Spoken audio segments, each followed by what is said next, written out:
जब दिल्ली में आप ठहर के इन छिचोरे हरकतें करेंगे, वही 15 मिनट वाला भाषण देंगे, तो आप इस बात को याद रखिएगा, इसका असर तमाम दिल्ली के हमारे हिंदू भाइयां जो भारतीय जनता पार्टी को नहीं जिताना चाहते, उनके लिए भारतीय जनता पार्टी को जिताने का एक साफ रास्ता बनेगा।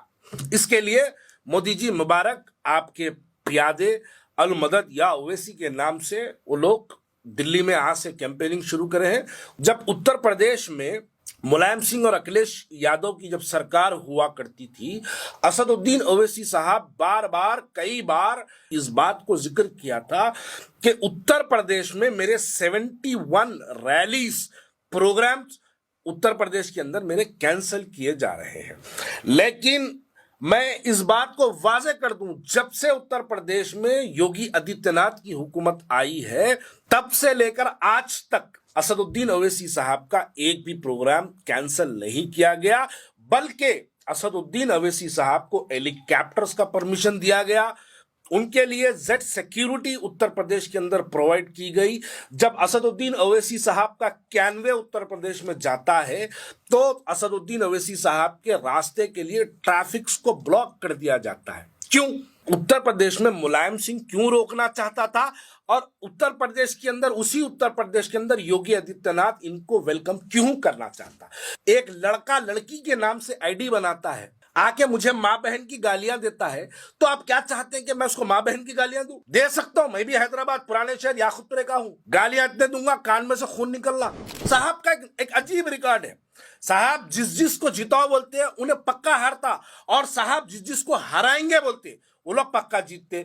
साहब जो जो बोलते हैं ना, उसका अपोजिट होता है। बल्कि मैं तो यहां तक कह दूं कि साहब इस वक्त कम्युनिटी के लिए साहब एक नखीब मिल्लत नहीं है, साहब मन्नू से मिल्लत है, जो मिल्लत के अंदर मन्नूसियत फैलाते हैं, जो मिल्लत को एक अजीब सी राह दिखाते हैं। सरे मंबर वो ख्वाबों के महल तामीर करते हैं, गमे मरहम नहीं करते, फकत तकरीर करते हैं।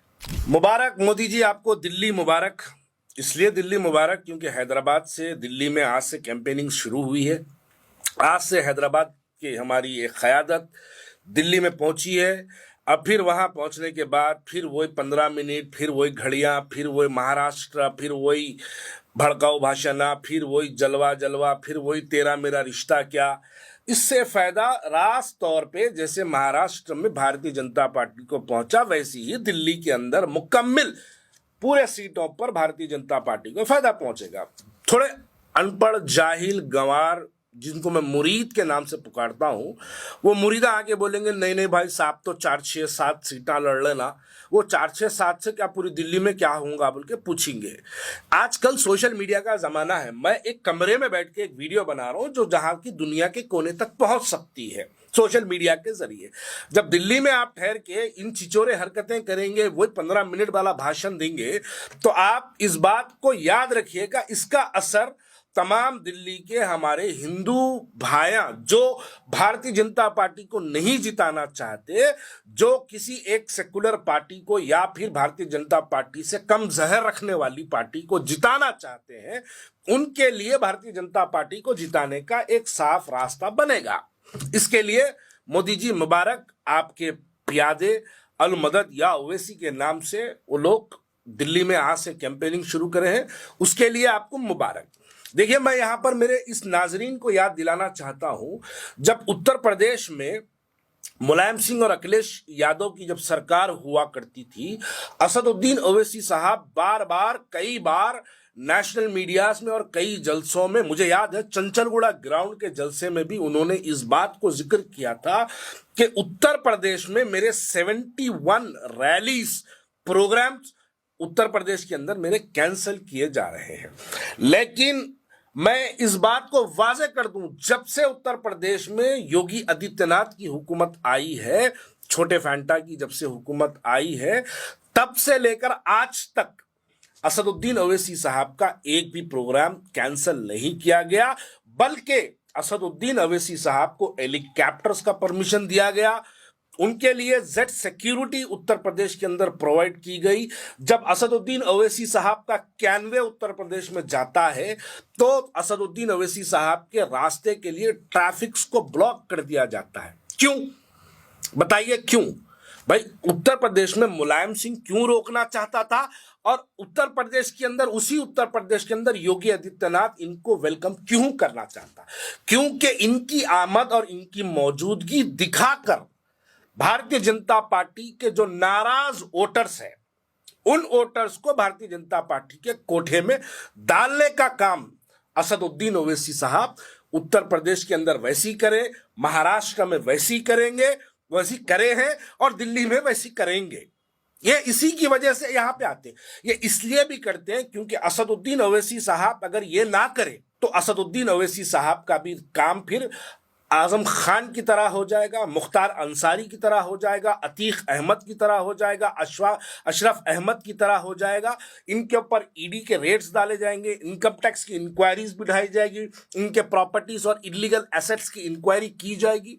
ये ना होने के लिए, ये ना करने के लिए असदुद्दीन ओवैसी साहब भारतीय जनता पार्टी को पूरे हिंदुस्तान में फिर फिर के जिताने का काम करते हैं।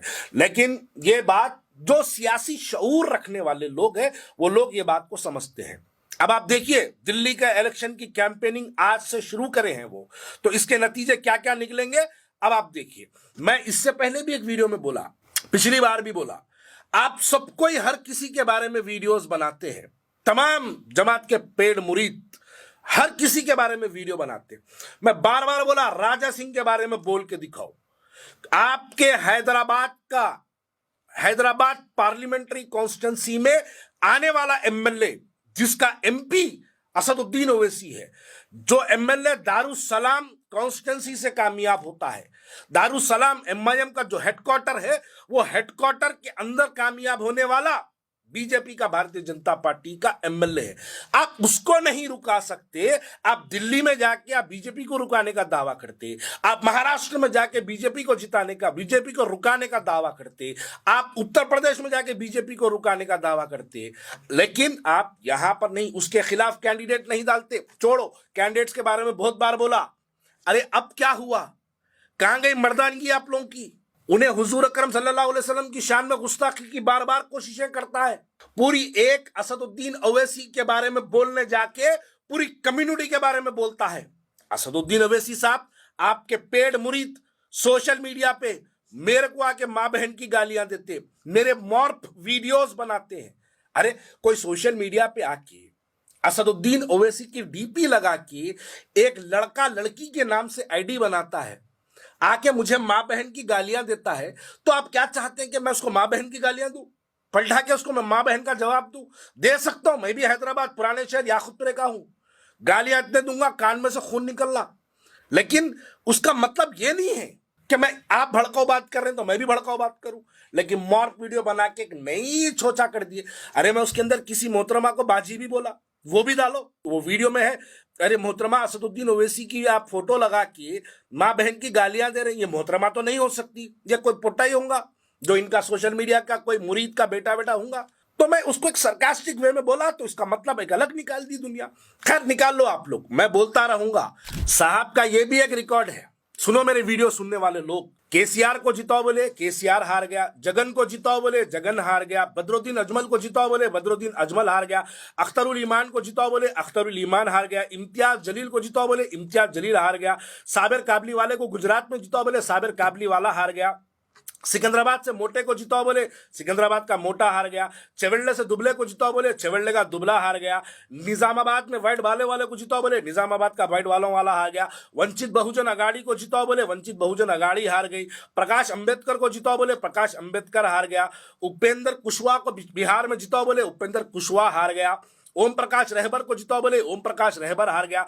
हद तो यह हो गई कि 2019 में कर्नाटक में कुमारा स्वामी को जिताओ बोले उन्हें हार गया, 2023 में उसको हराओ बोले तो उन्हें जीत गया। साहब का एक अजीब रिकॉर्ड है। साहब जिस जिस को जिताओ बोलते हैं उन्हें पक्का हारता, और साहब जिस जिस को हराएंगे बोलते वो लोग पक्का जीतते। मोदी को हराएंगे बोले मोदी जीत जाता, योगी को हराएंगे बोले योगी जीत गया, देवेंद्र फडणवीस को हराएंगे बोले देवेंद्र फडणवीस हार गया, नीतीश कुमार को हराएंगे बोले नीतीश कुमार जीत गया, चंद्रबाबू नायडू को हराएंगे बोले चंद्रबाबू नायडू जीत गया, आरएसएस रेवंत अन्ना को हराएंगे बोले आरएसएस रेवंत अन्ना जीत गया। और खास बात यह है साहब की कि पार्लियामेंट में साहब बोले तुम बाबरी मस्जिद क्यों से है वहां पर, बाबरी मस्जिद का राम मंदिर बना के दिखाओ, बोले राम मंदिर बन गई। साहब बोले तुम यूएपीए कानून लगा के दिखाओ, बोले यूएपीए कानून लग गया। साहब बोले तुम ट्रिपल तलाक का कानून ला के बताओ, बोले ट्रिपल तलाक का कानून। साहब जो जो बोलते हैं ना उसका अपोजिट होता है। बल्कि मैं तो यहां तक कह दूं कि साहब इस वक्त कम्युनिटी के लिए साहब एक नखीब मिल्लत नहीं है, साहब मन्नू से मिल्लत है, जो मिल्लत के अंदर मन्नूसियत फैलाते हैं, जो मिल्लत को एक अजीब सी राह दिखाते हैं।